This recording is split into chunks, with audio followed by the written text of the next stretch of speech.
And for a lot of our Saturday stuff, I don't think there'll be a lot of issues. And for most of us, it won't be until after dark that those storms arrive. So it's not the whole weekend. It's not even your whole Saturday, but we'll have to pay attention to the radar for sure. Track those storms in your WRG radar app. We'll be here tracking them for you. If any severe weather pops up on your Saturday evening, which there is a threat for, of course, let you know about it. A likely threat more so just for strong winds and some hail, but some potential at least for a quick spin up tornado or two. That's not out of the question. If you're Friday evening, it's great. No issues at all. A little bit of traffic as there usually is. Plenty of blue sky now after somewhat of a gloomy start to the day. Warm afternoon. We've been up into the mid to high 80s in most spots, and it will be a little slower to cool down this evening as well. Here's the weekend forecast. Again, Saturday, first half of the day, no problem. Storms arrive late.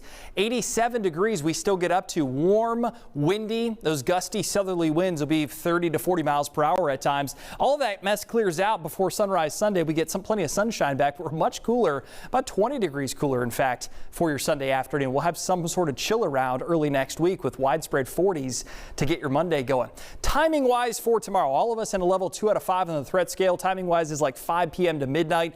The sooner time frame being further west, and that's like the earliest it would be, 4 or 5 o'clock, and then midnight clearing out to the east, and then we'll clear the skies out while we're sleeping. Strong winds again remain the primary threat, but there's some hail and again a very low tornado risk associated with this as well. Wouldn't surprise me to see maybe an enhanced risk come out further to our west across portions of central Arkansas up into southern Missouri. We'll see how it goes, but that won't change much for us. 82 degrees now. It's a warm evening. Dew points are still fairly low. As we told you through the week, our dew points would stay low enough to where that afternoon warmth still feels tolerable, but with southerly winds, we're going to start cranking up the humidity a little bit more. So it's a short window of some more mugginess tomorrow morning and especially into tomorrow afternoon until the cold front sweeps on through. We're a little slower to cool down this evening as a result, but still comfortable. Lower to mid 70s for most of the evening. Will fall into the 60s. No 50s anywhere tonight. It'll be a more mild start to your Saturday.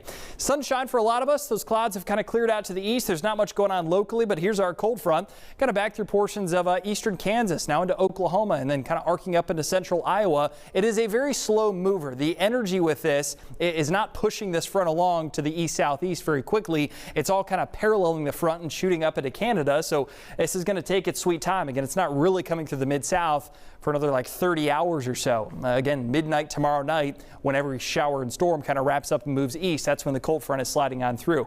So tomorrow afternoon, again, it's all out to our west. It'll approach as we hit sunset. It all clears out very quickly, and then the cool air starts pouring in. Sunday is a totally different feel out there. As you saw with some of the numbers, a drastic temperature drop for the second half of the weekend. So those of you looking for some typical fall chill, you'll have it by Sunday for sure. 86 in Senatobia, 86 in Tunica, 89 in Holly Springs. You're at 87 now over in Ashland. So still a pretty warm temperature map, and we'll stay pretty warm for the next few hours. 83 in Jackson, 84 in Corinth. We'll turn these numbers into 70s here and eventually upper 60s popping up at a few locations by 10 o'clock. We're all in the 60s tonight, so much more mild than recent nights. Early tomorrow morning, it's just gusty winds out of the south, kind of muggy and very mild. Through lunchtime, no problems. I think through even 2, 3 o'clock.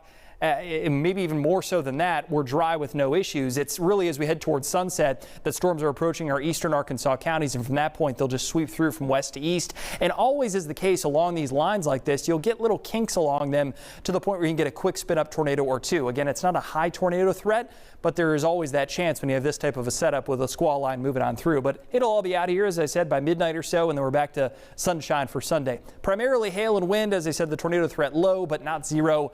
I wouldn't be overly concerned about it, but we're watching it for you as always. 68 tonight. Clear skies, very mild conditions. Tomorrow is a lot of sunshine through the afternoon before the clouds build in late. Still very warm with a high of 87 and against very gusty southerly winds, 30 to 40 miles per hour at times through the afternoon. Here's your 7-day forecast. Tomorrow's the last warm day. Steph, 68 on Sunday, 74 Monday. We've got more 60s and 70s through the rest of the week with a lot of 40s and 50s in the morning. So that fall feel is coming our way. Almost a 20-degree drop there. Yeah, big time. All right. We're back in a moment.